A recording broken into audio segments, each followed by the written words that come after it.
नमस्कार दोस्तों, GK with Papsa YouTube channel में आपका हार्दिक स्वागत है।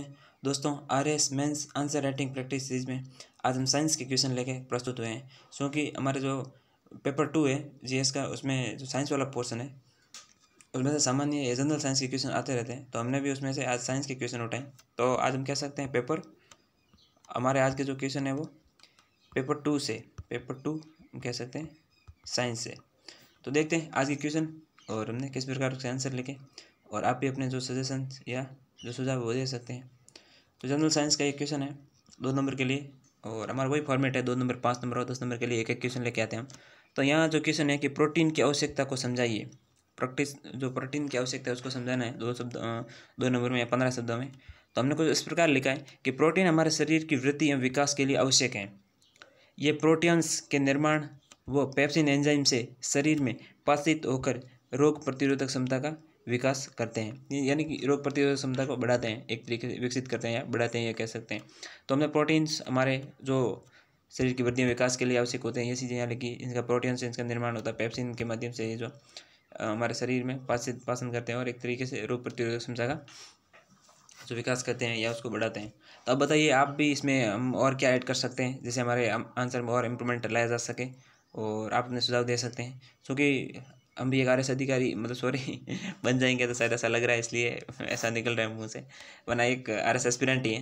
तो ज़रूर हमारा यही प्रयास रहता है कि कुछ क्वेश्चन लाया जाए, जैसे रिवीजन भी हो जाए, कुछ सीखा जाए। और आप भी हैं तो इसमें अपने कुछ कमेंट देके हमें यानी कि कुछ सिखा सकते हैं। तो सीखने सिखाने का हमारा यही कर्म रहता है, और जिससे हमारे आंसर में इम्प्रूवमेंट लाया जा सके। और हमारा टारगेट है वो है यानी कि M400 यानी कि ऐसा मत समझ लेना कि जो रसिया का S-400 मिसाइल सिस्टम वो है ना, डिफेंस सिस्टम है जो भारत ने खरीद रखा है रूस से, मिसाइल हम कह सकते हैं एंटी डिफेंस सिस्टम या डिफेंस सिस्टम, वो नहीं है, बल्कि हमारा M400 यानी कि मेंस में 600 नंबर का टारगेट।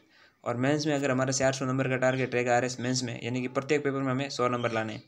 और अगर हम 400 का टारगेट लेंगे तब हम 350 या 360 370 के आसपास हमारे नंबर बनने की संभावना रहेगी। तो हमें M400 पे काम करना है और 370 के आसपास आ जाएंगे, और मान लीजिए इंटरव्यू में 70 या 65 नंबर पे आ जाएंगे तो आरएस प्रॉपर में हमें जगह मिल जाएगी, ये हमें उम्मीद रखनी है। और इसलिए अब देखो मेहनत तो बहुत करनी पड़ेगी, ऐसा नहीं है कि भाई बस M4 या M400 का टारगेट लेके बैठ गए और ऐसे ही हो जाएगा। तो उसके लिए बहुत मेहनत करनी पड़ेगी। ये छोटे छोटे प्रयासों से ही हम उस मेहनत या उस मुकाम तक पहुँचेंगे। तो हमारा ये प्रयास यही रहता है कि हम जो प्रैक्टिस है आंसर राइटिंग करते हैं तो वो इस क्वेश्चन को यूट्यूब पर डाल देते हैं, तो काफ़ी लोगों की सराहना मिलती है। काफ़ी लोग इसको यानी कि कहते हैं और भी क्वेश्चन भेजिए। तो आप भी हैं तो ज़रूर आप भी आरएस की तैयारी कर रहे हैं, आरएस एस्पिरेंट हैं, आरएस मुख्य परीक्षा जो नेक्स्ट आरएस की 21वीं वैकेंसी आएगी वो देने जा रहे हैं। तो ज़रूर हमारे आंसर का रिव्यू कीजिए और साथ ही अपने सुझाव भी दीजिए। आपका वेलकम है हमारे कमेंट बॉक्स में। चलो, ये 2 नंबर का क्वेश्चन हो गया। अब देखते हैं 5 नंबर का जो हमारा साइंस का क्वेश्चन है उसको। 5 नंबर का साइंस का क्वेश्चन कुछ इस प्रकार है, OFL यानी कि ऑप्टिकल फाइबर लाइन, या कई बार OFC लिखा होता है, ऑप्टिकल फाइबर केबल। तो उससे आप क्या समझते हैं, या जो है OFL क्या है, इसके लाभ बताइए।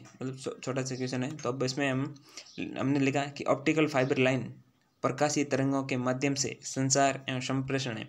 संचार को संप्रेषण कर सकते हैं, एक तरह से संचार संप्रेषण की सुविधा देने वाली चीज़ है, जिसमें सूचनाओं को क्रमशः प्रकाशीय एवं विद्युतीय तरंगों में बदला जाता है। इसके ये लाभ हमने लाभ लिख दिए। मैं इसको 2 लाइनों में समझा दिया कि भाई प्रकाशीय ये यहाँ हम लिखना चाहिए था कि जो पूरा आंतरिक परावर्तन के सिद्धांत पे काम करता है, वो पॉइंट शायद मिस कर दिया, गलती हमारी यहाँ पे हो गई है।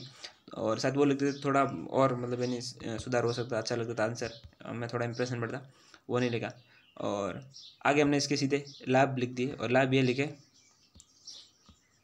कि राष्ट्रीय ब्रॉडबैंड सेवा से ग्रामीण स्तर तक इंटरनेट व सूचनाओं को भेजना। जो हमारा भारत नेट मिशन जो है, या भारत नेट जो परियोजना है, उसके माध्यम से हम राष्ट्रीय ब्रॉडबैंड सेवाओं को ग्रामीण स्तर तक पहुंचा सकते हैं। और दूसरा हमने लिखा पूर्ण आंतरिक परावर्तन पर आधारित, क्योंकि हमने वो पॉइंट वहाँ नहीं लिखे, यहाँ लिख दिया, तो शायद तो वो वहाँ लिख देना चाहिए तो भी ठीक था, नहीं यहाँ लिख दिया तो भी पॉइंट ऐड कर दिया। अगर कुल मिला के देखा जाए तो वो कहते हैं ना, कहते हैं गाँव में, यानी कि वो कहते हैं ना कि अगर सुबह का कोई खो गया और शाम तक वापस आ जाए तो उसको बुला नहीं माना जाता कि हाँ चलो शाम तक तो वापस आ ही गए। तो हम क्या कि यहाँ खो गए थे और यहाँ वापस आ गए। तो पूर्ण आंतरिक परावर्तन यानी कि आधारित सूचनाओं के क्षेत्र में कमी लाता है। और सस्ता भी पड़ता है। एक तो कमी और दूसरा सस्ता पड़ता है। पूर्णांतरिक परिवर्तन मतलब सूचनाओं का क्षय में मतलब क्षय कह सकते हैं, कमी या फिर इसका नष्ट बहुत कम होती है, सूचनाएं तुरंत पहुंच जाती है और सस्ता भी पड़ता है। दूसरा, ये सिलिका आधारित होने से देश में आसानी से निर्मित होता है। सिलिका मतलब मिट्टी से ये निर्मित होता है, सिलिका से जब एक तत्व होता है मिट्टी पाया जाने वाला सिलिका, उससे निर्मित होता है, इसलिए आसानी से ये क्या निर्मित हो सकता है, देश में सस्ता पड़ता है। दूसरा, आकार में पतली है, कम जगह घेरती हैं, अत्यंत सुरक्षित। मतलब एक तो आकार में बहुत पतली है, कम जगह घेरती हैं, अत्यंत सुरक्षित है। अब देखिए यहाँ इसने लाभ ही पूछा है, अगर ये मतलब और पूछता कि आप इसका आलोचनात्मक मूल्यांकन कीजिए, समीक्षा कीजिए या थोड़ा बहुत पक्ष विपक्ष बताने की बात होती तो हम इसको नेगेटिव भी लिखते। ऐसी बात नहीं है कि हम इसकी बस बढ़ाई कर रहे हैं, प्लस प्लस पॉइंट ही लिख रहे हैं, हम इसके नेगेटिव पॉइंट भी लिखते। हम बताते हैं कि देश में सस्ता है, चलो ठीक है कोई नहीं। और दूसरा है यहाँ पे जैसे देखते हैं कि जगह घेरती है या ये भी था, तो हम इसको लिख सकते हैं इसके मेंटेनेंस में बहुत खर्चा आता है। मतलब यानी कि सस्ती है, सुंदर है, सब ठीक है, बहुत नाजुक चीज़ है ये, बहुत पतली होती है, नाजुक होती है, नाजुक चीज़ का मतलब मेंटेनेंस वो होता है। ये एक जगह टूट गई तो पूरी चेंज होती है, तो मतलब इसका वो खर्चा भी देखते हैं। तो नेगेटिव पॉइंट भी इसे होते हैं, ऐसा नहीं है सब इसके पॉजिटिव है। तो यहाँ हमें लाभ पूछे गए तो हमने लाभ भी बताए, और इस प्रकार जो हमने ये पॉइंट डालने की कोशिश की है। अब आप बताइए इसमें और क्या क्या हम ऐड कर सकते हैं जिसमें इस आंसर में और इम्प्रूवमेंट लाया जा सकता था या सुधार हो सकता था। तो हम आपका वेलकम है हमारे कमेंट बॉक्स में, ज़रूर अपने सुझाव और जो वैल्यूबल सजेशन है वो ज़रूर दीजिए। अब हम चलते हैं हमारे तीसरे और नेक्स्ट क्वेश्चन की तरफ। ये है जो तीसरा 10 नंबर का क्वेश्चन है, और ये क्वेश्चन देखिए कि जैव विविधता जो है ये मतलब यानी कि राजस्थान वाले में भी है, साइंस वाले में भी है, और भारत की जो ज्योग्राफी पढ़ते हैं उसमें भी है। तो ये मतलब 3 सब्जेक्ट में ओवरलैप कर रहा है एक तरीके से। तो कहीं ना कहीं ये क्वेश्चन इसके टपकना ही चाहिए, क्योंकि 3 जगह ओवरलैप कर रहा है सिलेबस में, और 3 जगह घुसा हुआ है। तो ये कहीं कहीं एक दो क्वेश्चन तो ऐसे बनने की संभावना रहती है। हो सकता है 10 नंबर का बड़ा क्वेश्चन नहीं है, 2 नंबर या 5 नंबर के 2 एक क्वेश्चन बन जाए ऐसे। तो इस वजह से हमने यहाँ से क्वेश्चन उठाया। और ये मतलब यानी क्वेश्चन कुछ इस प्रकार है कि भारत में जैव विविधता एवं इसके संरक्षण के उपायों का वर्णन कीजिए। भारत में जैव विविधता भी बतानी और इसके संरक्षण के क्या क्या उपाय किए जा रहे हैं वो भी बताने। तो हमने इसकी शुरुआत कुछ इस प्रकार की है कि भारत विश्व के कुछ उन देशों में से एक है जिसमें अपार जैव विविधता पाई जाती है तथा इसके संरक्षण के भी विभिन्न उपाय किए गए हैं। अपार तो मतलब नहीं लिखना चाहिए था कि यहाँ अधिकांश जैव विविधता पाई जाती है, लेकिन चलो लिख दिया। अब देखते हैं ये है गलत साबित होता है या सही कदम है हमारा, क्योंकि देखो भारत में जैव विविधता है, विश्व की जैव विविधता का लगभग 8% है। तो अपार तो नहीं है, लेकिन फिर भी ये कह सकते हैं कि जो है उसमें अपार है, यानी कि वैरायटी बहुत है, तो ये हम कह सकते हैं। यहाँ हमने लिखा, फिर हमने अगले पैराग्राफ से आगे लिखा कि एक मतलब वो तो लिख दिया कि भारत में जैव विविधता अपार है या जो भी है वो हमने ऊपर डाल दी 2 लाइनों में भारत के बारे में थोड़ा बहुत। अब लिखते हैं जैव विविधता क्या है, उसका भी थोड़ा मतलब उल्लेख कर दिया हमने कि एक निश्चित क्षेत्र में पाई जाने वाली जनसंख्या, वनस्पति, जीव जंतुओं की विभिन्न प्रजातियां एवं उनके प्राकृतिक आवास और जैविक व अजैविक घटकों का समूह जैव विविधता कहलाता है। मतलब इसमें जीव जंतु, पक्षी जो भी सब आ जाते हैं, नदी, तालाब, झरने, सूर्य का प्रकाश, ये सब मिला के ही जो है एक बायोम बनता है। तो मतलब यानी कि उसमें ही जैव विविधता पाई जाती है। तो ये सब हमने शामिल किया, और ये जैव विविधता की एक छोटी सी परिभाषा हमने यहाँ लिख दी। फिर हमने आगे लिखा, क्योंकि देखो जैव विविधता के बारे में आता तो थोड़ी परिभाषा लिख दी। अब कहते हैं भारत में जैव विविधता, तो भारत में जैव विविधता कहाँ कहाँ पाई जाती है वो भी हमने इसमें बताना है। तो हमने यहाँ पे लिखा कि भारत के पूर्वी हिमालय एवं पश्चिमी घाट ये दोनों के हॉटस्पॉट हैं, हॉटस्पॉट बनाए गए जैव विविधता के। और अंडमान निकोबार और लक्षद्वीप ऑफ जो हमारे स्पॉट है के साथ तटीय एवं डेल्टाई क्षेत्रों में सघन जैव विविधता पाई जाती है। तो यहाँ हमने लिख दिया कि भाई हमारे पूर्वी हिमालय में जैव विविधता पाई जाती है, और पश्चिमी जो घाट है उसमें बहुत सारी जो अधिकांश पाई जाती है, ज़्यादातर जैव विविधता पाई जाती है। और अंडमान निकोबार द्वीप समूह हॉट स्पॉट मतलब आशा, एक तरीके से हॉट स्पॉट यानी कि उम्मीद है वहाँ भी, मतलब एक अच्छे क्षेत्र हैं। तो ये आशा जो हॉट स्पॉट के रूप में जाना जाता है, हॉट स्पॉट के रूप में ये हैं। तो डेल्टाई क्षेत्रों में भी संघन वनता या डेल्टा वन पाए जाते हैं हमारे। तो ये डेल्टाई जो है वृक्ष पाए जाते हैं एक तरीके से, सुंदरबन वगैरह में जो वृक्ष पाए जाते हैं, तो ये हम कह सकते हैं। तो जो हमारी संघन विविधता यहाँ पाई जाती है। और आगे हमने लिखा कि इसमें विभिन्न प्रकार के जीव जंतु, वनस्पति, कीड़े मकोड़े आदि भौगोलिक एवं सांस्कृतिक पहचान बनाते हैं। मतलब वहाँ पाए जाते हैं भौगोलिक जो अपनी पहचान के साथ साथ जो है सांस्कृतिक पहचान भी रखते हैं। भारत में विश्व की कुल जैव विविधता का 8% पाई जाती है। तो विश्व की जो जितनी भी जैव विविधता है उसका भारत में कितना 8% पाया जाता है। तो भारत में जैव विविधता का जैसे हमारे क्वेश्चन का अगर देखा जाए तो फर्स्ट पार्ट पूछ रहे हैं कि भारत में जैव विविधता और दूसरा इसके संरक्षण के उपाय। तो पहले में हमने ये लिख दिया कि भारत में जैव विविधता यहाँ मतलब एक अपार संभावनाएं पाई जाती है। दूसरे में लिख दिया जैव विविधता इसे कहते हैं, एक छोटी सी परिभाषा लिख दी। साथ में ये लिख दिया भारत में जैव विविधता यहाँ पाई जाती है। तो जो हमारे खास जो इंपॉर्टेंट पॉइंट बनते हैं जैसे हॉट स्पॉट है, ऑफ स्पॉट है, या ये जो चीज़ें वो लिख दी हमने। अब आता है कि संरक्षण के उपाय क्या क्या किए गए या किए जाते हैं, यार किस प्रकार से किए जाते हैं। तो देखो हमने सबसे पहले यहाँ लिखा कि जिलों एवं जिलों व राज्य स्तर पर अभ्यारण्य बनाकर वन भूमि व वन्य जीवों का संरक्षण क्षेत्र जैसे नारगढ़, कुंभलगढ़, गजनेर, तालछापर और अभ्यारण्य। देखिए ये क्वेश्चन हालांकि साइंस का है, लेकिन हमने इसको राजस्थान वाले परिवेश में थोड़ा यहाँ दर्शाया, तो ये हमने जिलों और राज्य स्तर पर लिखने की कोशिश की है, तो यहाँ थोड़ा मतलब यानी जिलों वाइज इसका नाम लिख दिया गया। अब भारत में पूछा जाए तो हमें मतलब यानी कि एक दो जिलों के नाम, दूसरे राज्यों के जिलों का नाम भी यहाँ लिखना चाहिए था, या जो जहाँ पे जो कह सकते वन्य जीव अभ्यारण्य या वन जीव या वन भूमि घोषित वन्य जीवों के जो संरक्षण केंद्र विकसित किए गए वो लिखने चाहिए थे, तो ठीक रहता। लेकिन हमें मतलब कोई पर्टिकुलर ऐसे याद नहीं आ पा रहा था, क्योंकि नेशनल पार्क के रूप में हमने कुछ जगहों के नाम लिखे, लेकिन ऐसे छोटे जो हम कहते हैं ना वो याद आए नहीं, इसी वजह से हमने केवल राजस्थान के लिख दिए, जो क्योंकि ये जिलों और राज्यों के स्तर पर।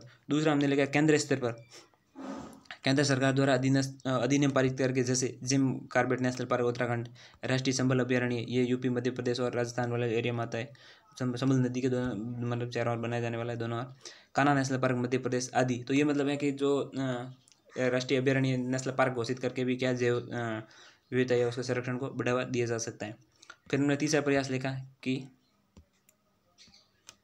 United nation of conservation for nation, तो IUCN लिखना चाहिए था यहाँ पे, या UNCN द्वारा मान्यता देकर विभिन्न देशों में जैव विविधता संरक्षण आदि। तो IUCN जब भी है कि उसको आप इनमें उसमें शामिल कर लेती हैं रेड डेटा लिस्ट में, कोई जैसे जीव जंतु है उसको, या फिर कोई ऐसी साइट है उसको घोषित कर सकते हैं। फिर साथ ही हम जैव विविधता संरक्षण में तो हमारे यहाँ रामसन कन्वेंशन का वो एक पॉइंट हम शायद और लिख सकते थे, वो शायद तो यहाँ हमने मिस कर दिया है। और इस प्रकार से हमने ये जो उपाय बताए, तो मतलब देखिए हमने जिला स्तरीय, राज्य स्तरीय, क्षेत्रीय उपाय वो बता दिए, दूसरा केंद्र स्तर पर बता दिया, और तीसरा है तो नेशनल इंटरनेशनल स्तर पर जो है वो बता दिया। अब हमें इसने आगे और लिखा कि इसके बावजूद भी भारत में विभिन्न प्रकार के पेड़ पौधों व जंतुओं को पवित्र व राष्ट्रीय मानकर, जैसे राष्ट्रीय पक्षी हमारे जैसे मतलब मोर है, राष्ट्रीय पशु बाघ हैं, इस प्रकार से, या राजस्थान का पूछा जाए तो वो मतलब गोडावण है, या खेजड़ी वृक्ष हैं, तो इस प्रकार से रोइडा है, तो इसको हम जैसे राष्ट्रीय और या पवित्र मानकर, गाय को हमारे पवित्र माना जाता है, तो गायों का संरक्षण किया जाता है एक तरीके से। तो ये हो गया, तो इसको हम कह सकते हैं कि जंतुओं, पेड़ पौधों और जंतुओं को पवित्र व राष्ट्रीय मानकर उसके संरक्षण को बढ़ावा दिया जाता है। जैसे पीपल वृक्ष हैं, बरगद का पेड़ है, तुलसी का पौधा है, इसी प्रकार हमारी गाय हो गई है, गाय को माता माना जाता है हिंदू संस्कृति में, तो ये भी एक तरीके से क्या पशुओं का या जीव जंतुओं के लिए संरक्षण ही है।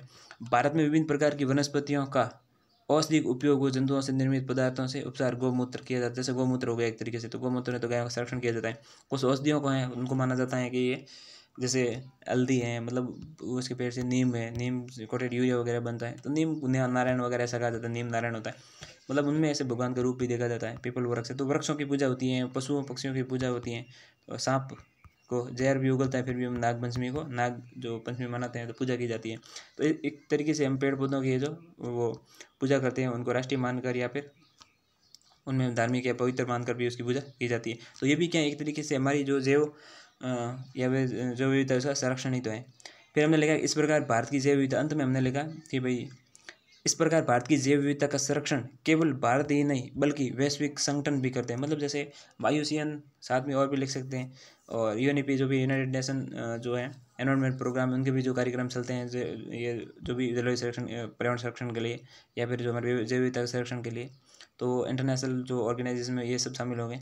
तथा घरेलू स्तर पर सामाजिक समुदाय, जैसे खेजड़ी वृक्ष, वो वन्य जीव मेला, खेजड़ी वृक्ष मेला बहुत फेमस है, तो यहाँ हमने थोड़ा राजस्थान वाला वो, क्योंकि अब RS मुख्य परीक्षा दे रहे हैं, RS की परीक्षा दे रहे हैं, तो ये हमें RS वाले की राजस्थान की जो चीज़ें वहाँ बीच बीच में डालनी पड़ेगी, तो ये हमने थोड़ा डाल दिया कि भाई यहाँ खेजड़ी वृक्ष हैं, तो अंतर्राष्ट्रीय लेवल पे खेजड़ी मेला फेमस है, वन्य जीव संरक्षण को बढ़ावा देने के लिए अपना सहयोग बढ़ाते हैं। तो ये हमने जो पॉइंट ऐड करके जो एक तरीके से भारत की जैव विविधता को संरक्षण या जैव विविधता के बारे में और संरक्षण को बढ़ावा देने के लिए जो उपाय, उनमें ये सब चीज़ें शामिल की। अब आप बता सकते हैं आपके अपने इम्पोर्टेंट जो कहते हैं ना सजेशंस या सुझाव, जिससे हम इस आंसर में और इम्प्रूवमेंट ला सकते हैं, सुधार कर सकते हैं, और जो गलतियाँ करें यहीं करें, RS मुख्य परीक्षा में ना करें। तो आप ज़रूर अपना कमेंट बॉक्स में हमें आपका वेलकम करते हैं, आप अपना सुझाव और जो इम्पोर्टेंट वो कह सकते हैं वैल्यूबल सजेशन वो ज़रूर दें, जिसे हम भी आपसे कुछ सीखें, और उम्मीद करते हैं आपने इस वीडियो से ज़रूर कुछ सीखा होगा। और अगर हमारा वीडियो इनिशिएटिव पसंद आया हो तो इसको लाइक करिए, शेयर कीजिए, कमेंट कीजिए और चैनल को सब्सक्राइब कीजिए। धन्यवाद।